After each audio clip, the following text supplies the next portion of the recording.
Yazgı ailesi yaklaşık olarak 2 yılı aşkındır horlama protezi kullanıyor. Eşiyle beraber bugün kontrole geldiler. Hemen önce Yıldırım Bey'e soralım. Protezde neler değişti? Bir de gözlemci olarak eşine soralım. Uyku kalitem değişti, uyumam değişti, her şeyim değişti. Peki nasıl hissediyorsunuz kendinizi? Dinç hissediyorum.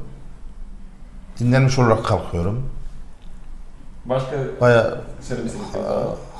yani kalitem değişti, uyku kalitem değişti. Tamam, o zaman güzel. Şimdi hemen eşinize de soralım. Sizce eşinize neler değişti? Benim için de çok şey değişti. En azından hiçbir yere gidemiyordum eşimle. Hani bu uyku düzeninden dolayı. Ama şu an 2 yıldır çok seviyesi düştü. Daha rahat oldu yani Şu an bizim için. Evet, o zaman genel olarak memnunuz hepimiz. Çok.